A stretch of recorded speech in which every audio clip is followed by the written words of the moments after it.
Pendant que tout le monde débat des déclarations, des petites phrases et des rivalités entre Diomaye et Sonko, une réalité beaucoup plus importante passe presque totalement sous les radars. Cette réalité, très peu de médias prennent le temps de l'expliquer en profondeur. Ici, notre objectif n'est pas seulement de relayer l'actualité, mais de décrypter les mécanismes de pouvoir qui se cachent derrière les événements.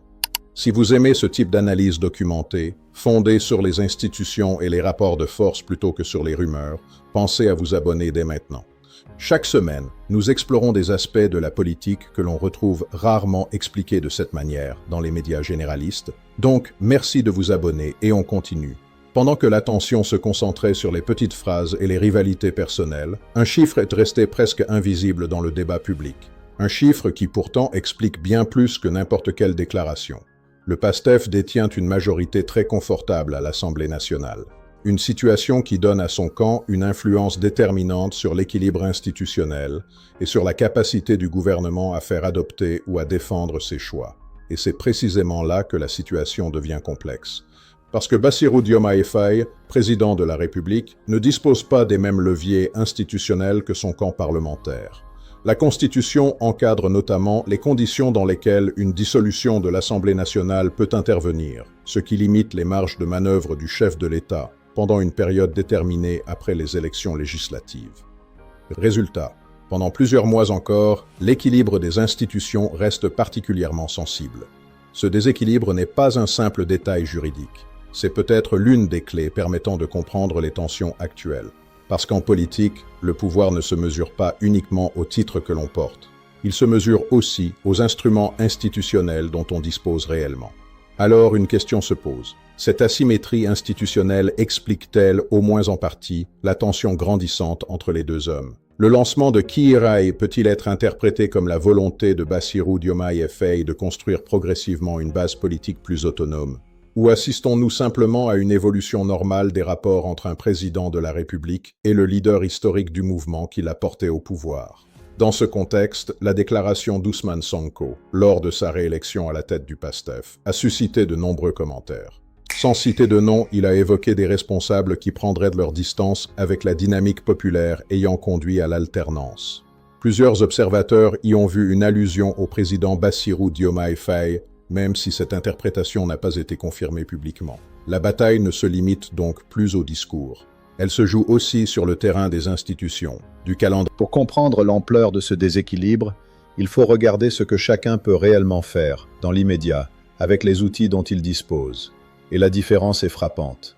Ousmane Sonko, avec sa majorité, peut convoquer les ministres, exiger des comptes, bloquer des textes et surtout, déposer à tout moment une motion de censure capable de renverser le gouvernement. Il n'a besoin d'attendre aucune échéance particulière. Le pouvoir est déjà entre ses mains, dès aujourd'hui, dès maintenant. Bassirou Diomaye Faye, lui, doit patienter.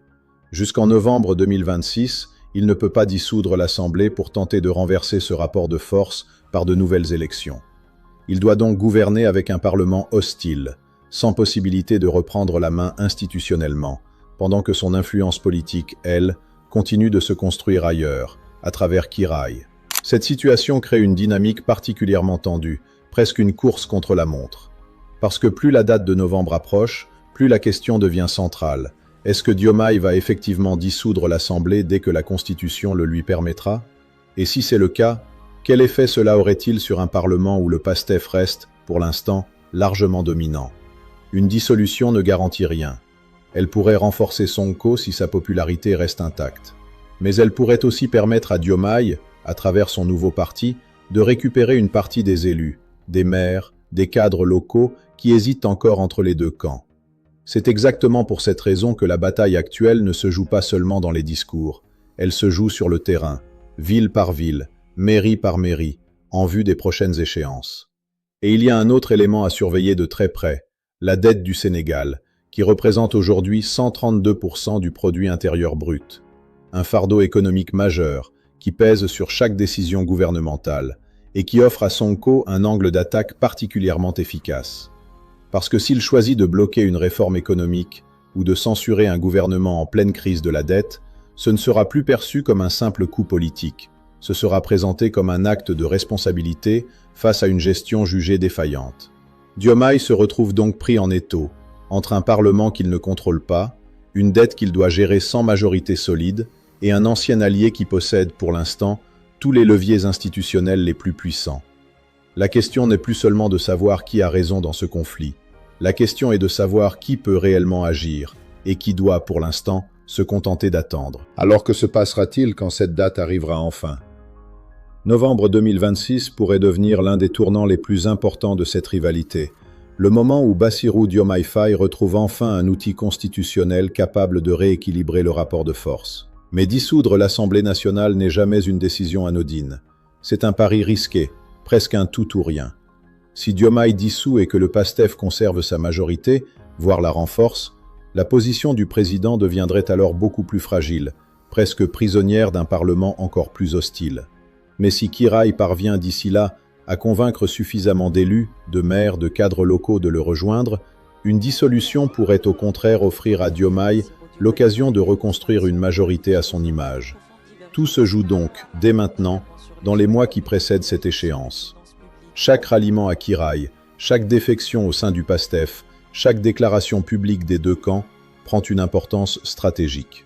Parce qu'en novembre, ce ne sera plus seulement une question de discours, ce sera une question de rapport de force réel, mesurable, sur le terrain. Et Sonko, de son côté, ne reste pas passif. En consolidant sa réélection à la tête du PASTEF, en réaffirmant son influence sur 130 députés, il envoie un message clair, celui d'un homme qui n'a pas l'intention de laisser filer son pouvoir institutionnel sans résistance. Sa petite phrase sur ceux qui, au sommet de l'État, s'éloignent de la dynamique populaire pour des raisons obscures, n'était peut-être pas qu'une pique. C'était peut-être aussi un avertissement, celui d'un homme conscient qu'il tient pour l'instant la position la plus forte. Reste une question essentielle, que beaucoup se posent aujourd'hui au Sénégal. Est-ce que Diomaye attendra sagement novembre en construisant patiemment Kiraï en coulisses? Ou est-ce que la pression, la censure menaçante, la dette et l'isolement institutionnel pourraient le pousser à agir plus tôt, quitte à prendre des risques constitutionnels plus discutables? Une chose est certaine, entre aujourd'hui et novembre 2026, chaque semaine comptera. Et ce que beaucoup présentaient comme une simple rupture personnelle entre deux anciens alliés ressemble de plus en plus à une bataille froide pour le contrôle réel des institutions sénégalaises. Si cette analyse vous a permis de mieux comprendre les véritables enjeux derrière ce conflit, abonnez-vous pour ne manquer aucune prochaine analyse. Ici, nous ne suivons pas seulement les petites phrases, nous cherchons à comprendre les rapports de force qui décident réellement de l'avenir d'un pays. À très bientôt pour une nouvelle analyse.